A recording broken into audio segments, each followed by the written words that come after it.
నమస్తే, welcome to our channel. నేను మీ అనిల్.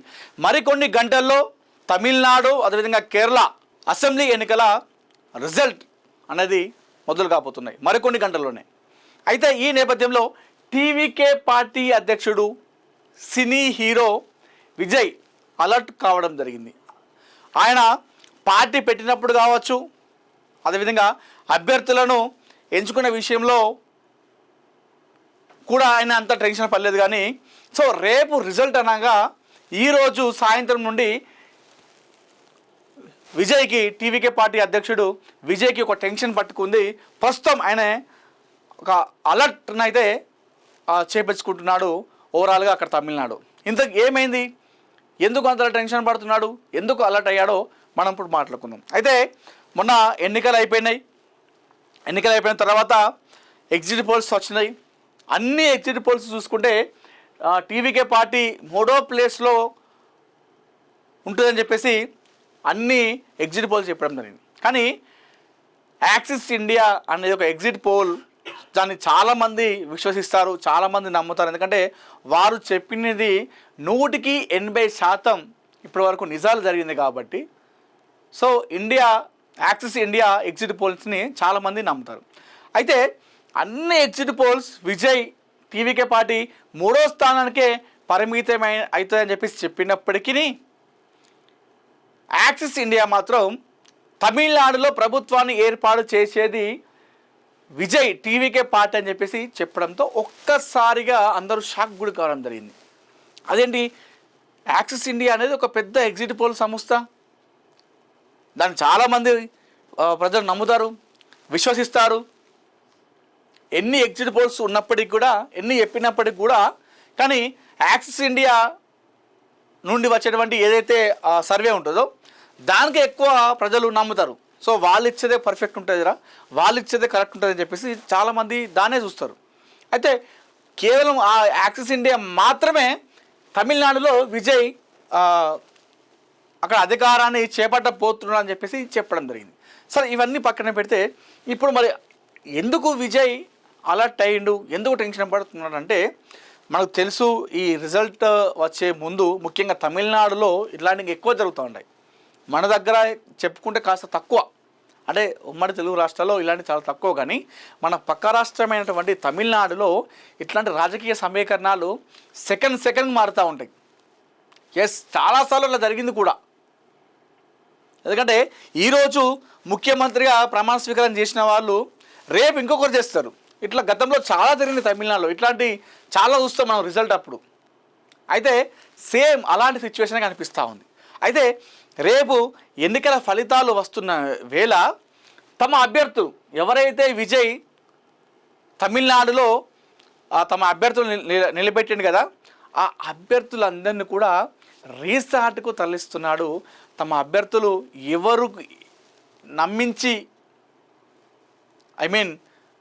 ఎవరైనా మోసం చేస్తారేమో అన్నటువంటి ఒక టెన్షన్ అయితే పట్టుకుంది విజయ్కి. సో ఎందుకంటే రాజకీయాల్లో చాలా డిఫరెన్స్ ఉంటాయి, ఎంతోమంది ఉద్దండులు ఉంటారు, అలాంటి వారి ముందు తట్టుకోవడం చాలా కష్టం. సో విజయ్ కొత్తగా రావడం జరిగింది, ఒంటరిగా పార్టీ పెట్టాడు. సో సినీ నటులు కూడా అంత పెద్దగా ఆయనకు ఓపెన్ స్టేట్మెంట్ కూడా ఎవరు ఇవ్వలేదు. మేము సపోర్ట్ చేస్తున్నాం విజయ్కి అని చెప్పేసి, ఎవరో చిన్న వాళ్ళు తప్ప. సో మళ్ళీ అందులో తమిళనాడు రాజకీయాలు. సో ఈ భయంతో, ఈ టెన్షన్తో టీవీకే పార్టీ నుండి ఎవరైతే అభ్యర్థులు నిలుస్తున్నారో ఆ అభ్యర్థులందరినీ కూడా ఒక రిసార్ట్ బుక్ చేయడం జరిగింది. ఆ రిసార్ట్లోని అందరినీ ఆ రిసార్ట్లోకి పంపిస్తూ ఉన్నాడు ప్రస్తుతం విజయ్. అందరికి కూడా ఆయన ఇంటిమేషన్ ఇవ్వడం జరిగింది. సో ప్రతి ఒక్కరికి కూడా ఆయన సమాచారం పంపించడం జరిగింది. టీవీకే పార్టీ నుండి పోటీ చేసిన అభ్యర్థులందరూ కూడా ఈ రిసార్ట్లోకి ఖచ్చితంగా రావాలి ఈరోజు రాత్రి వరకు అని చెప్పేసి ఆయన అల్టిమేటం జారీ చేయడం జరిగింది.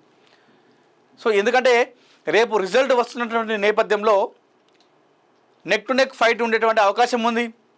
సో ఎవరైనా తమకు ఇంటిమేషన్ ఇవ్వకుండా వేరే పార్టీకి సపోర్ట్ చేస్తే ప్రభుత్వాలు కింద మీద అయ్యే అవకాశం ఉంది. అంటే ఒకరు గెలుచుండేటువంటి నేపథ్యంలో తమ అభ్యర్థులు ఎవరైనా కొనుగోలు చేస్తారేమో భయానికి ఆయన అందరినీ కూడా రిసార్ట్కి అయితే పంపిస్తూ ఉన్నాడు.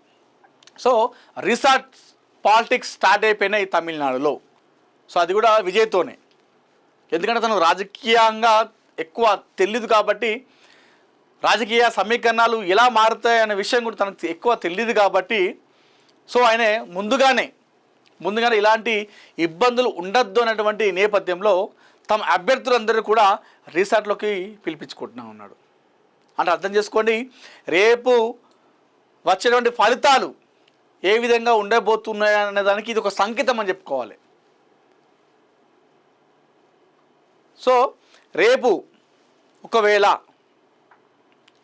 అన్ని ఎగ్జిట్ పోల్ చెప్పినట్టు 3వ స్థానానికి విజయ్ కనుక పరిమితం అయితే, సో మిగతా రెండింటి మధ్య నెక్ టు నెక్ ఫైట్ ఉంటే మాత్రం అప్పుడు టీవీకే విజయ్ ఆ రెండిట్లలో ఏదో ఒక పార్టీ ప్రభుత్వాన్ని చేపట్టాలంటే విజయ్ యొక్క పాత్ర, టీవీకే యొక్క పాత్ర అక్కడ బలంగా ఉంటుంది. సో అందుకోసమే అక్కడ కింగ్ మేకర్ అయ్యే అవకాశం ఉంది విజయ్కి. ఒకవేళ యాక్సిస్ ఇండియా చెప్పినట్టు మొదటి స్థానం వస్తే ప్రభుత్వాన్ని ఏర్పాటు చేస్తాడు, అది పక్కనే పెట్టేద్దాం. అలా కాకుండా నెక్ టు నెక్ ఫైట్ ఉండి విజయ్ కనుక 3వ స్థానానికి పరిమితం అయిపోయి, టీవీకే పార్టీ 3వ స్థానానికి పరిమితం అయిపోయి మిగతా 2 పార్టీలు నెక్ టు నెక్ ఫైట్ ఉంటే మాత్రం తమిళనాడులో కింగ్ మేకర్ అయ్యేటువంటి అవకాశం ఉంది విజయ్కి. అయితే ఈ నేపథ్యంలో తమ అభ్యర్థులు ఎవరు కూడా ఏ పార్టీకి సపోర్ట్ చేయకుండా, సో అంతిమంగా నిర్ణయాలు తీసుకొని ఆ ప్రభుత్వం ఏదో ఒక ప్రభుత్వం ఏర్పాటు చేయాలంటే మీ సపోర్ట్ కావాలి విజయ్ అని చెప్తే అప్పుడు, సో ఆ నేపథ్యంలో మా క్యాబినెట్లో ఇన్ని స్థానాలు కావాలి, లేదా మాకు ఒక డిప్యూటీ సీఎం కావాలి, ఇంతమంది ఇన్ని నామినేటెడ్ పోస్టులు కావాలి అన్నటువంటి నిర్ణయాలు తీసుకున్న తర్వాత అప్పుడు తమ అభ్యర్థులను వారందరికీ కూడా సపోర్ట్ చేసే అవకాశం ఉంది. కాబట్టే ఆయన ఇలాంటి అడుగులు వేస్తున్నాడు కదా మనకు తెలుస్తూ ఉంది. అక్కడ విజయ్ సీఎం అయ్యే ఛాన్స్ ఉందంటే చాలా తక్కువ. డైరెక్ట్గా సీఎం అయ్యే ఛాన్స్ లేదు. కానీ కింగ్ మేకర్ అయ్యేటువంటి అవకాశం అక్కడ విజయ్కి అక్కడ మనకు కొట్టించినట్టుగా అనిపిస్తూ ఉంది. ఈ నేపథ్యంలో తమ అభ్యర్థులు ఎటు చేజారిపోకుండా, ఎవరికి తనకు చెప్పకుండా, వేరే వారికి సపోర్ట్ చేయకుండా ముందే రీసార్ట్స్ పాలిటిక్స్కి శ్రీకారం చుట్టాడు విజయ్. సో చూద్దాం మరి రేపు ఏం జరుగుతుంది. విజయ్ని ఎవరైతే తను నమ్మి టికెట్లు ఇచ్చిండో ఆ అభ్యర్థులు విజయ్ చెప్పినట్టుగా మాట వింటారా, లేదంటే తమిళనాడులో ఏదైతే రాజకీయాలు ఉంటాయో ఆ సమీకరణకు లొంగిపోయి విజయ్ని కూడా కాదని వారికి మద్దతు ఇస్తారనేది మనం వేచి చూడాలి. ప్రస్తుతం తమిళనాడులో మరికొన్ని గంటల్లో ఫలితాలు కౌంటింగ్ అనేది మొదలవుతున్న నేపథ్యంలో ఆ హీట్ అనేది ఈ రోజు నుండే మొదలైందని చెప్పుకోవాలి.